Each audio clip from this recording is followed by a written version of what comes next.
नमस्ते साथियों। तो आज हम एक नया टॉपिक पढ़ने वाले हैं जो कि है असहयोग आंदोलन यानी नॉन कोऑपरेशन मूवमेंट। ये जो असहयोग आंदोलन था इसके बारे में आज हम पूरी डिटेल से समझेंगे और आपको एक एक चीज़ आपको क्लियरिटी से आपको समझ आएगी। तो देखिए, सबसे पहले हम पढ़ते हैं। तो इसके बारे में जो थोड़ा जो है मोटा मोटा मैं आपको बता देती हूँ। तो असहयोग आंदोलन महात्मा गांधी द्वारा चलाया गया था। ये अंग्रेज़ों के खिलाफ चलाया गया था, अंग्रेज़ों को इंडिया से जाने के लिए कि अंग्रेज़ जो हैं इंडिया से चले जाएं, इसलिए असहयोग आंदोलन चलाया गया था। अब मैं आपको इन नोट्स के ज़रिए समझाऊंगी जो मैंने बनाए हैं। ये बहुत इजी नोट्स हैं गाइस, आप इनको नोट भी कर सकते हैं अपनी कॉपी में, जिससे कि आपको और ज़्यादा अच्छी तरीके से आपको याद हो जाए। पर मैं पूरी कोशिश करूँगी कि आपको जैसे मैं पढ़ा हूँ तो वैसे आपको याद भी हो जाए। चलिए, तो हमारा पहला टॉपिक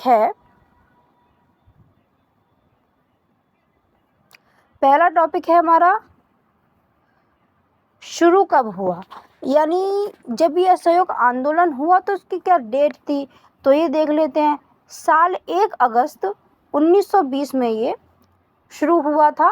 और शुरू किसने किया था? महात्मा गांधी ने किया था। ठीक है। और ख़त्म कब हुआ था? 12 फरवरी 1922 चोरा चोरी कांड के बाद गांधी जी ने इसे वापस ले लिया। अभी चोरा चोरी कांड क्या था इसके बारे में आपको मैं बता देती हूँ। चलिए, तो मैं अब आपको बताती हूँ चोरा चोरी हत्याकांड क्या हुआ था, यानी क्या था ये। तो चोरा चोरी उत्तर प्रदेश में, ये उत्तर प्रदेश एक स्टेट है, राज्य है, जहाँ पे ये चोरा चोरी कांड हुआ था। यहाँ पे जब ये कुछ प्रदर्शनकारी यानी कुछ आंदोलनकारी प्रदर्शन कर रहे थे अंग्रेज़ों के खिलाफ, तो अंग्रेज़ों ने उनको देखा तो पुलिस जो थी वो अंग्रेज़ों के साथ ही रहती थी। तो पुलिस ने उनको मना किया कि तुम ऐसे नहीं कर सकते, और बहुत ज़्यादा लड़ाई भी हुई और मारपीट भी होने लगी। वो हिंसक हो गया था। पर महात्मा गांधी चाहते थे कि शांतिपूर्ण तरीके से हम आंदोलन करें, पर क्रांतिकारियों की वजह से वो आंदोलन हिंसक हो गया था। 22 कर्मचारियों यानी कि सिपाहियों की मौत भी हो गई थी, जिससे कि हिंसक हो गया था। और फिर महात्मा गांधी ने ये आंदोलन वापस ले लिया। चलिए आगे देखते हैं शुरू क्यों हुआ। इसके सबसे बड़े 3 मेन कारण हैं, उनको हम एक एक करके पढ़ते हैं। तो सबसे पहले है जलियांवाला बाग हत्याकांड, जो कि पंजाब में हुआ था। जलियांवाला बाग हत्याकांड, जलियांवाला बाग अभी भी पंजाब में स्थित है, आप देख भी सकते हैं वहाँ जाएंगे तो कभी। और बहुत अच्छा जगह है, वो देखने वाली जगह है। वहाँ पे क्या हुआ था? 13 अप्रैल 1919 को अंग्रेज़ों ने अमृतसर में निहत्थे लोगों पर अंधाधुंध गोली चलाई। अब मैं आपको बहुत आसान तरीके से मैं आपको समझाती हूँ। ये एक डेट है 13 अप्रैल 1919 को अमृतसर में। अब देखो, अमृतसर में ये एक जगह, अमृतसर एक जगह है पंजाब में। वहाँ पे एक बहुत बड़ा मैदान था जहाँ पे लोग मेला बनाने के लिए इकट्ठे हुए थे। तो वहाँ पे बहुत बड़ा मेला लगता है, तो उसके लिए लोग आए थे कि खुशियाँ मनाते हैं आके। और उन लोगों को, पुलिस वालों यानी अंग्रेज़ों को लगा कि जो ये अमृतसर के जो लोग हैं वो हमारे खिलाफ कुछ बातें कर रहे हैं या कुछ क्रांतिकारी योजनाएं बना रहे हैं, जिससे कि अंग्रेज़ों को लगा कि ये हमारे प्रति आक्रमण कर सकते हैं। उससे पहले अंग्रेज़ों ने ही उस बंद मैदान में गोलियां चला दी, जिसमें कि लाखों लोगों की जान गई। उसमें बच्चे भी थे, बूढ़े भी थे, बहुत सारे लोग थे जिन्होंने अपनी अपनी जान गंवाई। बहुत अच्छी देखने वाली चीज़ें, आप जाके देख भी सकते हैं। और वहाँ पे गोलियों के निशान अभी भी आपको दिखेंगे जलियांवाला बाग में। चलिए नेक्स्ट हम टॉपिक देखते हैं। अब हम पढ़ते हैं रॉलेट एक्ट, जो कि 1919 में चलाया गया था। इस कानून में क्या था कि किसी भी भारतीय को या किसी भी क्रांतिकारी को अगर अंग्रेज के खिलाफ कुछ बोलते हुए या गवाही देते हुए पकड़ा जाता था, तो किसी को बिना मुकदमा चलाए, बिना कोई कार्रवाई करे उसको जेल में डाल दिया जाता था। और आपको पता है कि जब अंग्रेज उनको जेल में डालते थे तो क्या क्या होता था, कितने उनको टॉर्चर किया जाता था उन जेलों में। तो इसको पढ़ लेते हैं। इस कानून के तहत ब्रिटिश सरकार किसी भी व्यक्ति को बिना मुकदमा चलाए सीधे जेल में डाल सकती थी। तो ये कानून बना था। ठीक है, उसके बाद नेक्स्ट हम देखते हैं खिलाफत आंदोलन। खिलाफत आंदोलन में हम देखेंगे कि भारतीयों ने कैसे खिलाफ लड़ाई लड़ी अंग्रेजों के। खिलाफत आंदोलन में भारतीयों ने अंग्रेजों का सहयोग नहीं किया था, अंग्रेजों के खिलाफ गए थे वो, इसीलिए इसको खिलाफत आंदोलन बोलते हैं। चलिए आगे देखते हैं आंदोलन का मकसद। ठीक है, तो इसके बारे में हम देखेंगे आंदोलन हुआ क्यों, इसका क्या कारण था। ठीक है, अंग्रेजी सरकार के साथ किसी भी स्तर पर सहयोग ना करना। अंग्रेजी सरकार, अब जो अंग्रेजी सरकार थी उसके साथ किसी भी चीज़ का सहयोग ना करना, उनके वस्त्र ना खरीदना, जो उनकी जो फैक्ट्री थी उनका काम, उस फैक्ट्री में काम ना करना, यहाँ तक कि जो बच्चे थे उन्होंने विश्वविद्यालय तक छोड़ दिए थे, विद्यालय छोड़ दिए थे, उन्होंने पढ़ने से ही मना कर दिया था कि ये अंग्रेज़ों की चीज़ें हैं, हम इनको इस्तेमाल नहीं करेंगे। ठीक है, आगे देखते हैं, है ना। तो इसको हम टॉपिक बाय टॉपिक पढ़ेंगे। तो ये इसमें मैं आपको बताती हूँ। चलिए, ये फर्स्ट है, ये सेकंड है एंड ये थर्ड है। तो इसको हम ऐसे करके पढ़ेंगे। ठीक है, तो अंग्रेजी सरकार के साथ किसी भी स्तर पर सहयोग ना करना, ये मैंने अभी आपको बताया। स्वराज यानी देश में अपनी खुद की सरकार पाना, ये बहुत सारे क्रांतिकारियों के मन में एक बात थी कि हम अपनी सरकार बनाएंगे, जो कि आगे जाके हुआ भी। चलिए आगे देखते हैं। अहिंसा और शांतिपूर्ण तरीके से आज़ादी की लड़ाई लड़ना, ये महात्मा गांधी का नारा था कि हमें आज़ादी के लिए शांतिपूर्ण तरीके से लड़ाई लड़नी है। चलिए आगे देखते हैं। ये बहुत छोटा टॉपिक है और ये बहुत इजीली आपको समझ आ रहा होगा, मुझे लगता है ऐसा। और इसके बारे में आपको अगर कोई और डाउट है तो आप मुझे पूछ सकते हैं मेरे कमेंट्स में।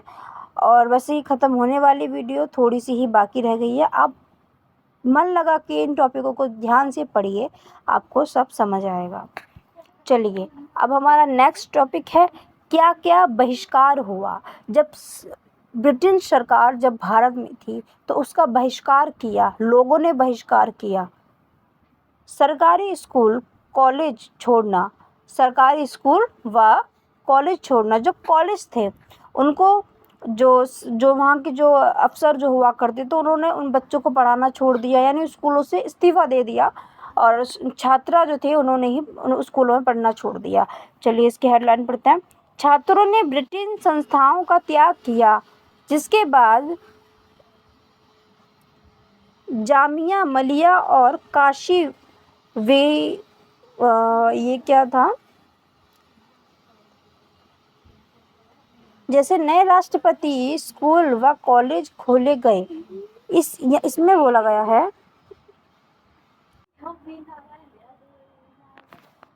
तो इसमें अब क्या हम पढ़ने वाले हैं कि सरकारी, तो अब हम देखेंगे सरकारी स्कूल व कॉलेज छोड़ना।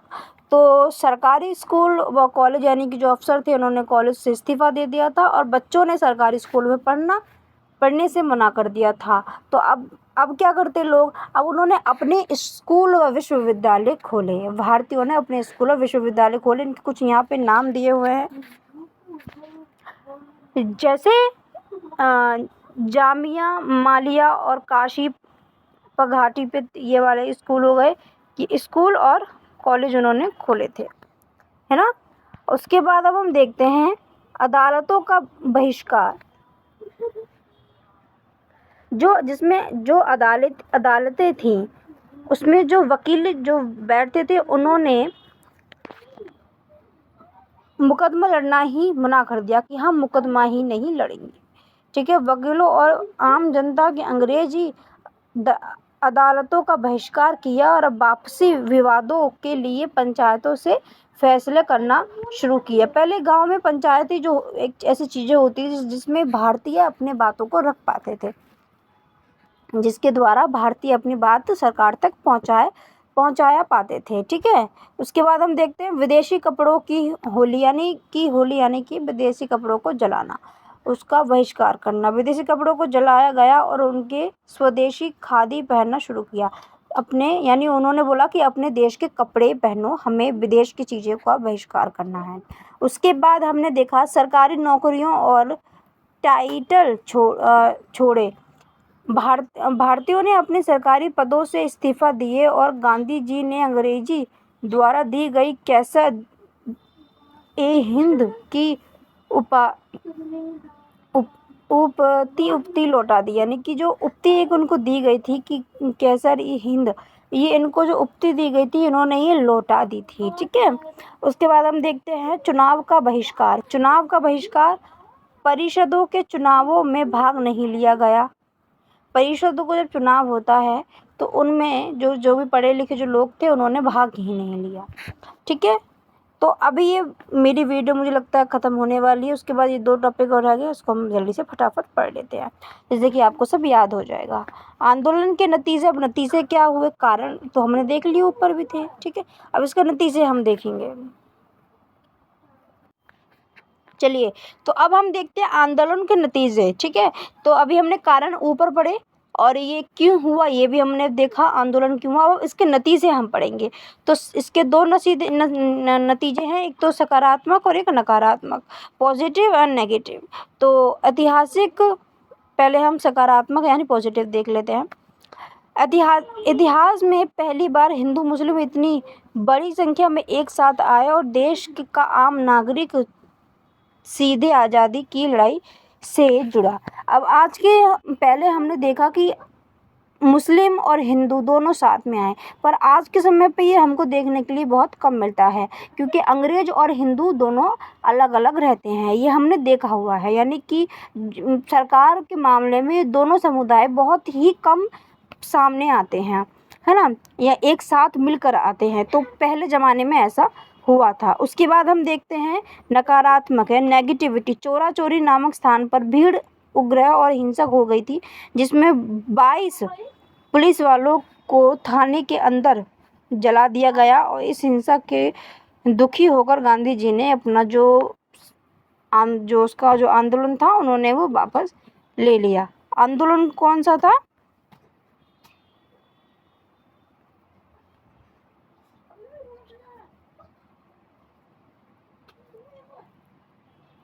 देखिए यहीं पे होगा, हम देखते हैं।